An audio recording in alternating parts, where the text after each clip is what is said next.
Tad jūs bijāt sagatavojis jautājumu Eiropas centrālās bankas prezidentam saistībā ar to, vai attiecībā uz Latviju vai kādām citām jaunajām dalībvalstīm, kas gatavojas iestāties Eirozonā, nenotiks Maastrichtas kritēriju piemērošana negatīvā virzienā. Kāds bija iemesls, kādēļ jums radās satraukums?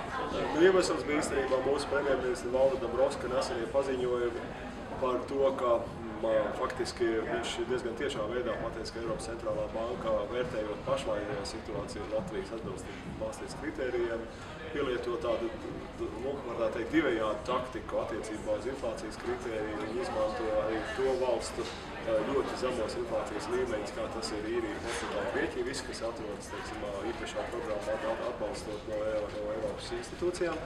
Un otrkārt, tai pašā laikā, piemēram, kritērijas, kas ir 10 gadu valsts parādzība, interešu procents, tur piemēro tikai vienu valsti, kas ir viszemākā, šajā gadījumā tā ir Zviedrija, kas vispār nemaz nav Eirozonā, kas neatbilst, teiksim, konkrētajai likumdošanai. Tāpēc arī šis jautājums radās, un šodien bija ļoti laba iespēja šeit Eiropas parlamenta ekonomisko monetāro lietu komitejā iztaujāt Eiropas centrālās bankas prezidentu šo jautājumu. Vai Mario Draghi atbildi jūs apmierināja?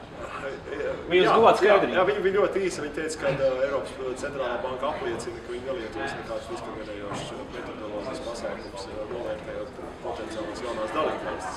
Mēs skaidrām, protams, Latviju kā pirmo. Es domāju, ka tas ir būtiski, jo tas, kas tiek pateikts šeit publiski Eiropas parlamentā, tas ir fakts, ko vadītājs, Eiropas centrālās bankas vadītājs apliecina, kas mums nodara politiķiem šeit Eiropas parlamentā tālākam darbām.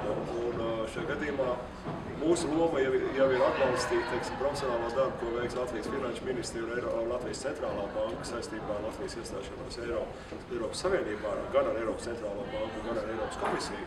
Un mēs, protams, es domāju, mēs saņemsim ļoti precīzi informāciju par to, kādā veidā šis tā saucamais konverģents ziņojums top un cik metodoloģija tiešām atbilstoši solīta. Savukārt mūsu politiķu uzdevums tādā gadījumā ir šeit atgādināt, jūs neturējāt vārdu vai jūs neteicāt patiesību, teiksim, šodien un šajā atbildē. Un tas, manuprāt, ir ļoti būtisks, jo es domāju, šāds līmeņa iestāžu vadītāji vai institūciju vadītāji ir atbildīgi par sevis solītu.